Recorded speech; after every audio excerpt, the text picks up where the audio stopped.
Hi friends, எல்லாரும் எப்படி இருக்கீங்க? இன்னைக்கு நம்ம பார்க்க போற வீடியோ வந்து Samsung சார்ஜர் எப்படி ரிப்பேர் பண்றங்கறத இந்த வீடியோல நம்ம பார்க்க போறோம். வாங்க வீடியோக்கு போலாம். வீடியோ போறதுக்கு முன்னாடி என்னோட YouTube சேனலை நீங்க இன்னும் Subscribe பண்ணலனா Subscribe பண்ணிக்கோங்க. அப்படியே பெல் ஐகானை கிளிக் பண்ணிக்கோங்க. அடுத்த லேட்டஸ்டான வீடியோ வந்துட்டீங்க. பாருங்க இந்த சார்ஜரை பத்தி தான் நம்ம பார்க்க போறோம். இந்த சார்ஜர்ல பாருங்க Samsung சார்ஜர் இது மேட் இன் வியட்நாம். உங்களுக்கு கிளியரா வழங்க பாருங்க. Fast charging 9 volt to 1.6 ampere or 5 volt 2.0 ampere. Okay, இது பாருங்கள் ஃபாஸ்ட் சார்ஜிங். இது ஒரிஜினல் அடாப்டர். இது மொபைல் ஃபோனில் வர்றது, வியட்நாம் மொபைலில் வரும், அதாவது சாம்சங் மொபைலில் இந்த சார்ஜர் கொடுத்துருப்பாங்க. இந்த சார்ஜர் ஒர்க் ஆகுதில்லை. இதை நம்ம எப்படி ரிப்பேர் பண்ணுறோங்கிறத பார்ப்போம். இதில் ஃபஸ்ட்டு நான் உங்களுக்கு செக் பண்ணி காட்டுறேன். ஒரு பாருங்கள், ஒரு கேபிள் போட்டேன். இது நான் பாருங்கள் சப்போர்ட்டில் போட்டுட்டு நான் செக் பண்ண பாருங்கள். இது என்னுடைய பவர் பேங்க். இந்த பவர் பேங்க் சார்ஜ் ஆகும்போது இதில் எல்இடி லைட் வரும். இப்போ நான் பாருங்கள், இதில் இங்கேயும் க்ளோ ஆகுது லைட் பாருங்கள். ஓகே, இந்த வேறு சார்ஜர் ஒன்று அதில் நான் போட்டு காட்டுறேன் பாருங்கள் ஃப்ரெண்ட்ஸ். பாருங்கள் எல்இடி க்ளோ ஆகுறது உங்களுக்கு வழங்கும்.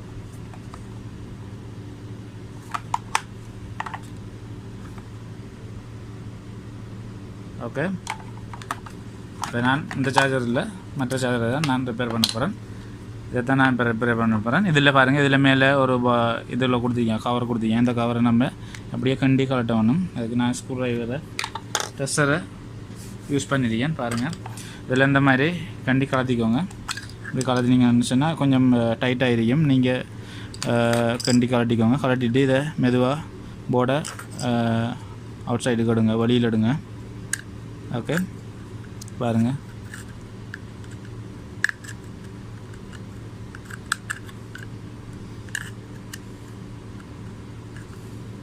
சிம்பிளாக நம்ம ரிப்பேர் பண்ணலாம். நான் கொஞ்சம் நீங்கள் இந்த எலக்ட்ரானிக் ஐட்டம்ஸ் எப்படி செக் பண்ணுறாங்கிறது தெரிஞ்சால் நீங்கள் ஈஸியாக ரிப்பேர் பண்ணலாம். ஓகே ஃப்ரெண்ட்ஸ், நான் இது அதுக்குரிய வீடியோலாம் நிறைய போட்டிருக்கேன். நீங்கள் பார்க்கலன்னு சொன்னால் பாருங்கள். அதில் என்னோடய யூடியூப் சேனலில் லிங்கை கிளிக் பண்ணி அதில் டிஸ்கிரிப்ஷனில் நான் லிங்க் கொடுப்பேன். அதை கிளிக் பண்ணி பார்த்து ப்ளேலிஸ்ட் இருக்கும். அந்த ப்ளேலிஸ்ட்டில் ஆர்டர் பை ஆர்டர் செக் பண்ணுங்கள். அதில் பார்ட்ஸ் எப்படி செக் பண்ணுறங்கிறதெல்லாம் நிறைய கொடுத்துருப்பேன். Capacitor, resistance and diode, optocoupler எல்லாம் நீங்கள் அதை செக் பண்ணி பார்த்துக்கோங்க. இப்போ நான் இதை செக் பண்ணி காட்டுறேன், எப்படி மீட்டரில் செக் பண்ணுறேங்கிறது சிம்பிளாக சொல்கிறேன். நான் நீங்கள் பாருங்கள், இந்த மாதிரி தான் பின்னெலாம் கொடுத்துருப்பாங்க. இதுதான் இதில் பிசிபி. இது எப்படி மீட்டரில் செக் பண்ணுறாங்கன்னு சொல்லிக் கொடுக்குறேன். இது என்னென்ன பார்ட்ஸ் இருக்குங்கிறதெல்லாம் சொல்லிக் கொடுக்குறேன். இதில் பாருங்கள், இது சின்ன சாப்பர் ட்ரான்ஸ்ஃபார்மர். இதில் எங்கேருந்து ஸ்டார்ட் ஆகுதுன்னு சொன்னால் இதில் பாருங்கள் ஷிஃப்ட் கொடுத்துருக்காங்க. இதுதான் நம்ம பிரிட்ஜ் ரெக்டிஃபயர். ஃபஸ்ட்டு இதெல்லாம் இன்சர்ட் ஆகும். இதில் பவர் இதிலேருந்து இன்சர்ட் ஆகி இதிலேருந்து அவுட்புட் ஆகி இந்த ஃபில்டர் கெப்பாசிட்டருக்கு வரும். அதுக்கப்புறம் இந்த கெப்பாசிட்டர் அண்டு இந்த ஆப்டோகப்ளர், இந்த ஆப்டோகப்ளர் இதிலிருந்து இங்கே போயிட்டு இந்த ஐசி போகும். அதாவது இது டிரைவர் ஐசி, இந்த ட்ரான்ஸ்ஃபார்மர் சொப்பர் ட்ரான்ஸ்ஃபார்மருக்குரிய டிரைவர் ஐசி. இது இந்த ஐசியில் எதுவும் ஃபால்ட் உண்டா இதில் வெடிச்சிருக்கும் இங்கே பார்த்தீங்கன்னு சொன்னால், அல்லது இது ஃபால்ட் இல்லை இதுவும் ஃபால்ட் இல்லைன்னு சொன்னால், இதெல்லாம் செக் பண்ணி ஓகேன்னு சொன்னால் இது ஃபால்ட் அடிக்கும். அல்லது இந்த டயோட் அத்தனை தான். இதில் டயோட் 2-3 கொடுத்துருக்காங்க. மற்றது கெப்பாசிட்டரும் இதுவும் கொடுத்துருக்காங்க. இங்கே ஒரு 4-5 சிப் கொடுத்துருக்காங்க, ரெசிஸ்டர், அவ்வளோதான். இதில் எப்படி நம்ம செக் பண்ணுறோங்கிறதெல்லாம் நான் இதில் டீட்டெயில்ஸாக ஒவ்வொரு பார்ட்ஸாக நான் உங்களுக்கு எக்ஸ்பிளைன் பண்ணிக்க. நீங்கள் அதை பார்க்கலன்னு சொன்னால் ப்ளேலிஸ்ட்டில் எழுதி பார்த்துக்கோங்க. இதில் எப்படி நம்ம செக் பண்ணுறோங்கிறத இப்போ நம்ம மீட்டரில் செக் பண்ணுவோம். பாருங்கள், இதில் ஃபஸ்ட்டு நீங்கள் வோல்டேஜ் இருக்கான்னு பார்க்கணும். எதுவும் எலக்ட்ரானிக் போர்டில் இதில் தேங்கி இருக்கிற வோல்டேஜ்கள் வரும். அதாவது ஃபில்டர் கெப்பாசிட்டரில் இந்த கெப்பாசிட்டரில் இருக்கான்னு பாருங்கள். இது 400 வோல்டேஜ் 4.7 மிஎஃப். அதால் நீங்கள் இதை செக் பண்ணி பார்க்கணும். கொஞ்சம் ஹை வோல்டேஜ் இருக்கும். அதில் வோல்டேஜ் இருக்கா இல்லையாங்கிறத ஜஸ்ட் செக் பண்ணிக்கோங்க. பொதுவாக நீங்கள் வோல்டேஜ் இருந்தால் இதில், அதாவது இந்த ஃபில்டர் கெப்பாசிட்டரில் வோல்டேஜ் இருந்தீங்கன்னு சொன்னால் இந்த ப்ரைமரி செக்ஷனில் ஃபால்ட் இருக்கு, நீங்கள் செக் பண்ணிக்கணும். ஏன்னு சொன்னால் இதில் சில போர்டுகள் எல்லாம் இதில் வோல்டேஜ் இருக்கும். இதில் நீங்கள் பார்த்தீங்கன்னு சொன்னால் தேங்கி இருக்கும் வோல்டேஜ் ஃபில்டர் பண்ணிவிட்டு. இந்த வோல்டேஜ் அப் பண்ணாதெல்லாம் இங்கே வோல்டேஜ் இருக்குது. அந்த அப் பண்ணாத காரணம் என்னென்னு சொன்னால் இதில் சோட் இருக்கு, எங்கேயோ சோட் இருக்கு. அந்த சோட்டை நீங்கள் செக் பண்ணி பார்த்துக்கோங்க. அப்படி இல்லாமல் நீங்கள் இந்த மாதிரி கையில் வச்சு நீங்கள் கலட்டும் போது அப்படி வச்சிங்கன்னு சொன்னால் உங்களுக்கு ஷாக் அடிக்கும். அதை நீங்கள் பார்த்துக்கணும். அடுத்தது இப்போ நம்ம ஃபஸ்ட்டிலேருந்து வருவோம். இதில் 2 லைன் வருது, நியூட்ரல் ஃபர்ஸ்ட். Okay, 230 voltage. இதிலேருந்து வரும்போது இதில் ஃபஸ்ட்டில் ஒரு ரெசிஸ்டர் இருக்குது. இதிலேருந்து இது ஒரு ஃபியூஸ் மாதிரி தான் இயங்குது. ஓகே, இதிலேருந்து அப் பண்ணி வரும்போது தான் இங்கே வருது. அதாவது பாருங்கள், இது ஒரு பிரிட்ஜ் ரெக்டிஃபயர். இந்த பாருங்கள், இந்த பிரிட்ஜ் ரெக்டிஃபயருக்கு வரும் இந்த வோல்டேஜ் வருதான்னு நீங்கள் பார்க்கணும். அல்லது நீங்கள் அந்த லைனை செக் பண்ணிங்கன்னா உங்களுக்கு வழங்க. பாருங்கள், இந்த 1.5 ஓம்ஸ் ரெசிஸ்டர் ஒன்று கொடுத்துருக்காங்க. இந்த கலக்கோட்டை நீங்கள் பார்த்தீங்கன்னா தெரியும். Brown, red, gold. ஓகே, இதுதான் கலர் கோடு. அதான் ஓகே, இது நம்ம ஓம்ஸில் செக் பண்ணி பார்ப்போம். ஓகே ஃப்ரெண்ட்ஸ், ஓம்ஸில் நமக்கு இந்த மாதிரி ரீடிங் வரும். பார்ப்போம். இப்படி ரீடிங் வரலன்னு சொன்னால் அதுதான் ஃபோல்டு. பாருங்கள், ஃபஸ்ட்லேயே நம்ம ஃபோல்டை கண்டுபிடிச்சிருக்கோம். இது ஃபோல்டு வர பாருங்கள், இதில் ரீடிங் வரல. ரீடிங் 1.5 ஓம்ஸ் வரணும், அது வரல. அடுத்தது நீங்கள் பார்த்தீங்கன்னு சொன்னால் இதில் செக் பண்ணி பார்க்கும்போதும் இதுக்கு உள்ளே நீங்கள் எதுவும் ஷார்ட் இருக்கான்னு பார்க்கணும். இதுக்கு ஷார்ட் இருக்காண்டு இல்லையா இருக்கான்னு பார்க்கணும். ஏன் இது ஃபோனை காரணம் என்னன்னு நீங்கள் பார்க்கணும். என்ன சொன்னால் சும்மா நார்மலாகவும் போகும் இது. அதாவது பவர் வந்து போனாலும் இந்த இது ஷார்ட் ஆகும். மற்றது இதில் எங்கேயும் ஃபில்டர் கெப்பாசிட்டர் ஏரியாவில் எங்கேயும் உங்களுக்கு ஷார்ட் இருந்தாலும் இந்த ஃபியூஸ் மாதிரி இது போயிடும், இந்த ரெசிஸ்டர். அதெல்லாம் நீங்கள் செக் பண்ணி பார்த்துட்டு தான் இங்கே போடணும். இந்த சைடெல்லாம் செக் பண்ணணும். நீங்கள் 5 வோல்டேஜ் அந்த ஃபில்டர் கெப்பாசிட்டர் அங்கே எதுவும் ஷார்ட் இருக்காண்டு நீங்கள் டயோட் ரீடிங்கை போட்டுட்டு இதை செக் பண்ணி பாருங்கள். இதில் டயோட் எப்படி ரீடிங் வருதுன்னு பாருங்கள்.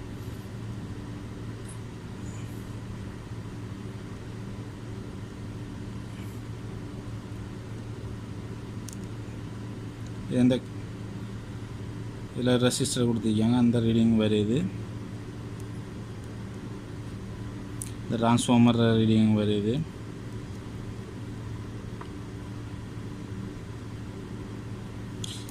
பொதுவாக நீங்கள் இந்த மெயின் ஃபில்டர் இருக்கு, அதாவது இந்த பிரிட்ஜ் ரெக்டிஃபயருக்கு பக்கத்தில் பாருங்கள், சின்ன 400 ஃபில்டர் ஒன்று இருக்குது, கெப்பாசிட்டர். அந்த ஃபில்டர் கெப்பாசிட்டர் எப்படி ரீடிங் வருதுன்னு பாருங்கள். இப்படி ஷார்ட் ரீடிங் வந்தால் நீங்கள் இந்த ரெசிஸ்டர் போட வேண்டிய அவசியம் இல்லை. போட்டிங்கன்னு சொன்னால் உங்களுக்கு திரும்ப ஸ்பார்க் பண்ணும், வெடிக்கும். இடத்துல இது பற்றி போயிடும்.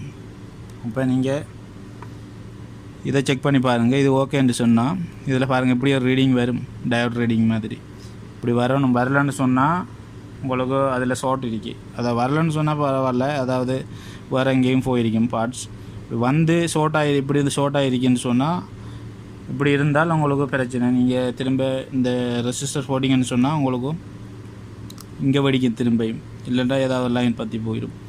ஓகே, அடுத்தது நீங்கள் இந்த ஐசி ஷார்ட் இருந்தால் உங்களுக்கு இந்த ஐசி ஷார்ட் இருந்தால் நீங்கள் இந்த சர்க்யூட் செய்ய மாட்டீங்க. இந்த சர்க்யூட்டை தூக்கி வச்சுட்டு நீங்கள் வேறு ஏதாவது பார்க்கலாம். இந்த ஐசி ஷார்ட் இல்லாமலுக்கு இந்த ரெசிஸ்டர் அப்படி போயிருந்தால் நீங்கள் யூஸ் பண்ணலாம். அல்லது இந்த டயோட் போயிருந்தால் இந்த ஐசி எல்லாம் நீங்கள் கடையில் எடுக்க மாட்டீங்க பார்ட்ஸை. இதில் நம்பரும் இல்லை, இதில் நம்பர் போடலை அவங்க. அதாவது இது சைனாக்குரிய வியட்நாம் போட்டிருக்காங்க. அதாவது இது பார்ட்ஸ் எல்லாம் சைனாவுடையது. அதனால் இந்த ஒப்டோகாப்லர் எப்படி செக் பண்ணுறாங்கிறத நான் வீடியோவில் கொடுத்துருக்கேன். நீங்கள் அதை பார்க்கலன்னு சொன்னால் பார்த்துக்கோங்க. அதை எப்படி செக் பண்ணுறாங்கிறது நான் செக் பண்ணி பார்த்துட்டேன். ரீடிங் கரெக்டாக இருக்கு. அதால் நம்ம இதுக்கு ஒரு ரெசிஸ்டர் வேணும். இதுக்கு ஒரு ரெசிஸ்டர் இப்படி ஒரு போர்டில் இருந்து நம்ம கலட்டி எடுக்கணும். 1.5 ஓம்ஸ் 2 ஓம்ஸ் இருந்தாலும் பரவாயில்ல, இப்படி ஒரு போர்டில் இருந்து நம்ம கலட்டி எடுக்கணும். ஓகே, பாருங்கள், உங்களுக்கு கிளியராக விளங்கும். இப்போ நான் இந்த ரெசிஸ்டரை பாருங்கள், இது எத்தனை ஓம்ஸ் இருக்குன்னு பாருங்கள். 1.5 ஓம்ஸ் இருக்கு. அது 1.2 ஓம்ஸ். இது ரெட் வந்து 2 செகண்ட் நம்பர். உங்களுக்கு அந்த சார்ட்டை பார்த்தீங்கன்னா வாங்கும். இது 1.5 ஓம்ஸ், அதாவது இது க்ரீன் கலர். ஓகே, இதை நம்ம இதை போட்டு நம்ம இந்த போர்டை செக் பண்ணுவோம். இது ரெடியாக இருக்குன்னா ஓகே, இல்லைன்னு சொன்னால் நம்ம வேறு ஏதாவது ஃபால்ட் இருக்கும். ஓகே ஃப்ரெண்ட்ஸ்,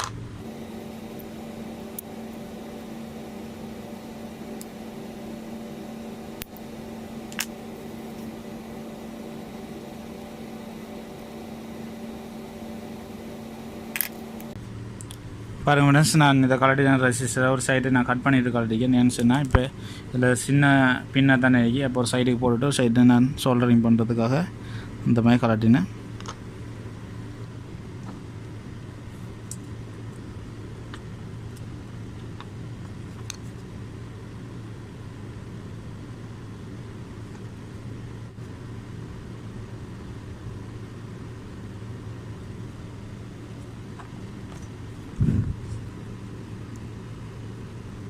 பாருங்கள் ஃப்ரெண்ட்ஸ், நான் இதை சோல்டரிங் பண்ணிட்டேன். இதில் சைட் பின்னை ஒரு பின்னை வச்சுட்டு ஒரு பின்னை நான் கனெக்ட் பண்ணிக்கேன். அதாவது கட் பண்ணிவிட்டு ஸ்மாலாக இருந்ததால் நான் அதே பின்னை வச்சு கனெக்ட் பண்ணிக்கேன். நீங்கள் பார்த்தா உங்களுக்கு ஒரு கிளியராக வழங்கும். ஓகே, நான் ரீடிங்கை பார்க்க போகிறேன். இதில் ஒரு ஓம்ஸ்குள்ளே காட்டினா ஓகே. ரீடிங்கை பார்ப்போம். ஒரு ஓம்ஸ் காட்டினாலே ஓகே தான். ரீடிங்கை பாருங்கள். 0.17 1.1 1.2 ஓம்ஸ் காட்டுது. 1.5 okay, no problem. Okay friends, நம்ம இதை செக் பண்ணி பார்ப்போம். இதில் சார்ஜர் அடாப்டருக்குள்ளே இன்சர்ட் பண்ணிவிட்டு நம்ம செக் பண்ணி பார்ப்போம்.